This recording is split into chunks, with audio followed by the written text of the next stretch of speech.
Hello and welcome to my first devlog of my new game. I'm going to transition from posting daily shorts to instead recording a bit of development every day and making weekly devlogs.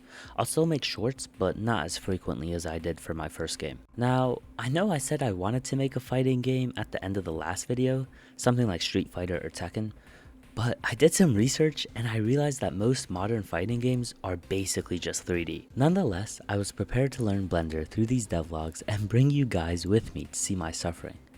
But after thinking through any possible timeline for this project, I realized most of it would just be Blender work, like making models, rigging them, and animating them, which felt like a trap for my second game ever.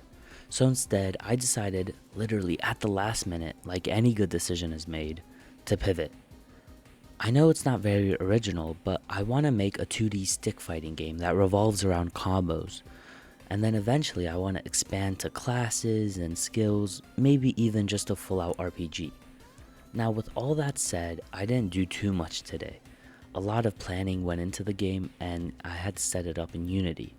A lot of people may disagree with me on this, but I personally like setting up a scene loader and some game states with a central manager first, just to build a good foundation. I also got the inputs set up with Unity's new input system, which is already a major improvement from my first game. I also want this game to be controller friendly, so I bought an Xbox controller and I'm waiting for it to come in, and hopefully I'll get that set up as well. That's about it from me today. I'm pretty tired, so I'ma call it a night. The first thing I did today was update the input to a value action that reads vectors, since I saw this was naturally better for controller support. I'm not sure how I feel about it, but I'll stick with it for now. Moving on, today's main goal was making the stickman and animating him. I was gonna draw a quick stick figure and animate him frame by frame in Krita. But after some research, I learned that hand drawing would be incredibly inefficient. So instead, I decided to make my stick figure directly in Unity with game objects.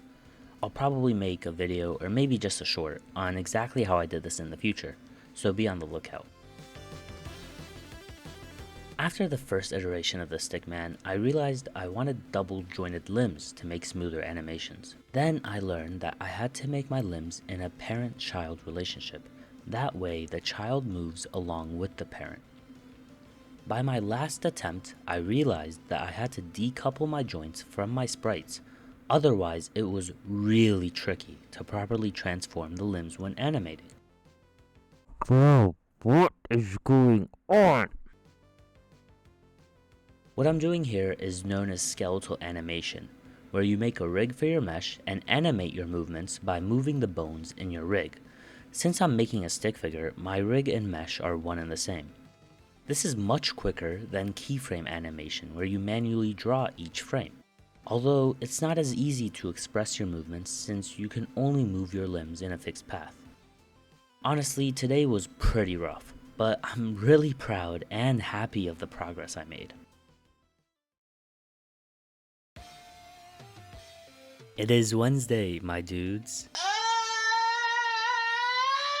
Getting past yesterday's learning curve was huge because I already noticed that animating came easier today. I made a running animation and then the challenge was figuring out how to transition between my animated states now that I have more than two.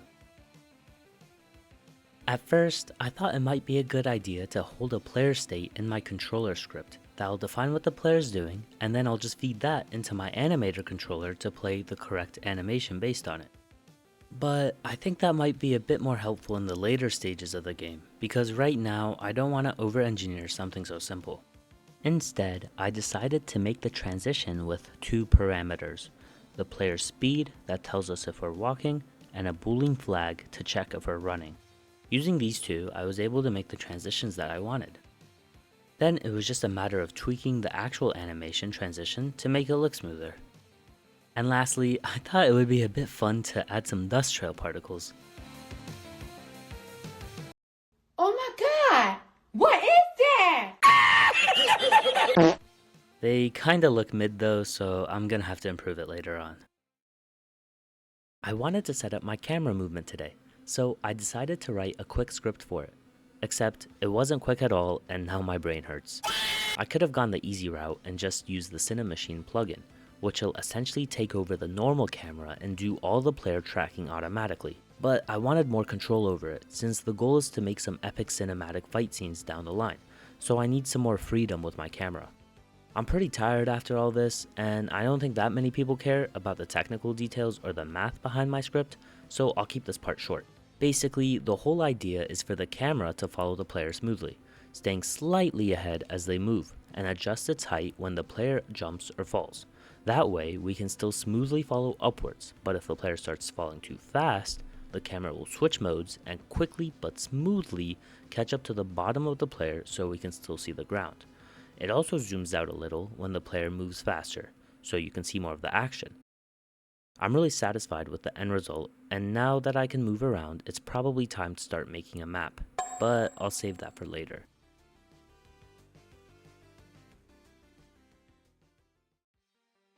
We finally made it to Friday, and today's agenda was jumping. As easy as it sounds, it took me in for a surprise. Firstly, I had to make 3 different animations for the jump: when the player leaps up, when they're in the air, and when they land. Then, I ran into a problem where my player's rigid body would already be in the air before the takeoff animation finishes.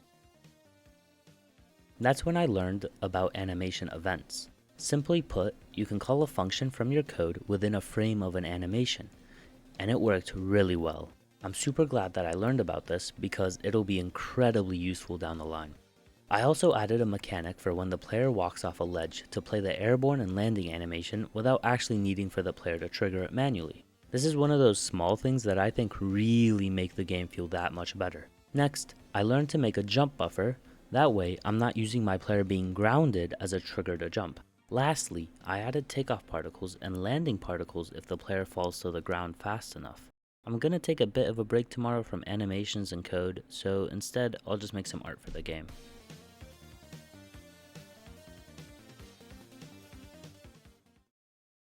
Today was really nice. Who knew drawing could be so peaceful and even fun, to be honest? I don't have anything more to say, so here's a cool montage.